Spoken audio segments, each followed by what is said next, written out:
Good morning, students. I am your Asma Mulla Miss from Modern English High School. Today, we will read and understand the poem Vocation. Vocation is a poem written by Rabindranath Tagore. In this poem, he explains the interest of a child in three vocations which he sees at three different times of the day. The poet explains how and why the child feels the need to be each of them. Let us read the poem. When the gong sounds 10 in the morning and I walk to school by a lane, every day I meet the hawker crying, "Bangles, crystal bangles." There is nothing to hurry him on.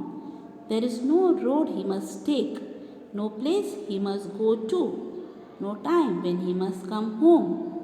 I wish I were a hawker, spending my day in the road, crying, "Bangles, crystal bangles." Now, my dear students, what is the meaning of the word vocation? The meaning of the word vocation is career or an occupation. Now, what time of the day does the poet see the hawker? The poet sees the hawker at 10 in the morning while going to school. What does the hawker sell? The hawker sells crystal bangles. Now, why does the poet want to be like a hawker? The poet wants to be like a hawker as he would be able to spend most of his time on the road. He would no longer be needed to follow a fixed routine life and would have the freedom to live his life like the hawker. At 10 in the morning, when the child goes to school, he sees a bangle seller crying out, "Bangles, crystal bangles." The child loves the freedom the bangle seller lives in.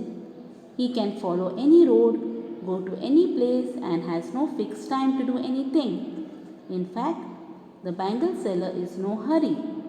The child wishes that he were a bangle seller crying, "Bangles, crystal bangles." Now, the next paragraph.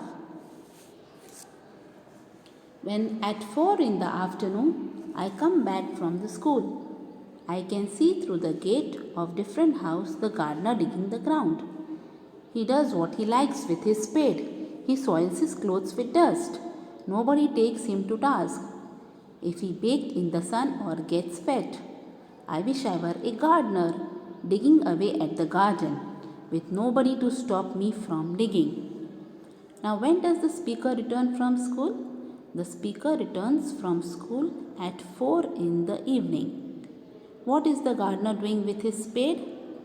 The gardener is digging the ground with his spade. How is the life of the poet different from that of the gardener? The poet has to follow a routine.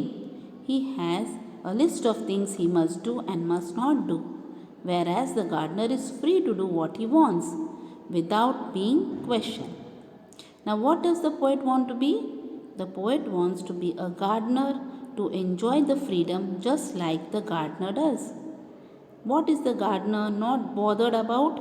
The gardener is not bothered about soiling his clothes with dust or getting baked in the sun or about getting wet. Now, at 4 p.m., while coming back from school, the child sees a gardener digging the ground. He is also a free man. He can do anything with his spade. He can soil his clothes with mud.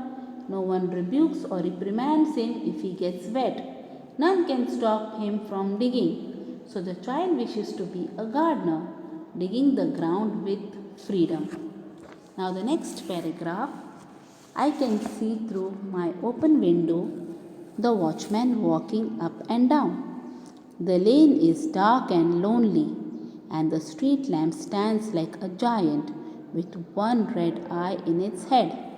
The watchman swings his lantern and walks with a shadow at his side, and never once goes to bed in his life.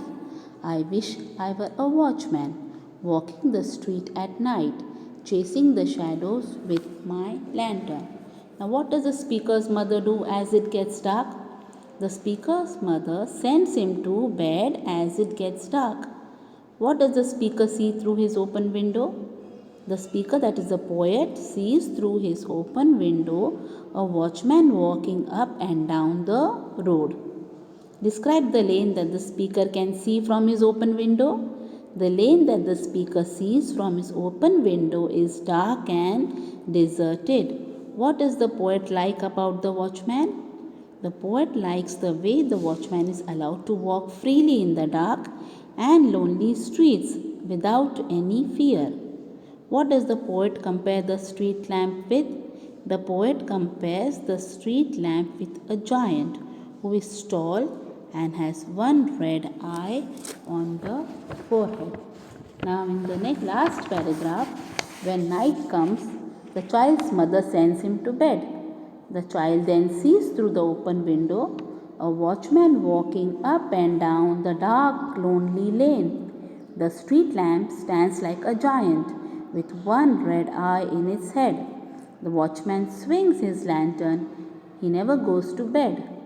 The child wishes that he were a watchman, walking the streets all night and chasing the windows with his lantern. Now, my dear students, you must have understood the poem. Read the poem and understand.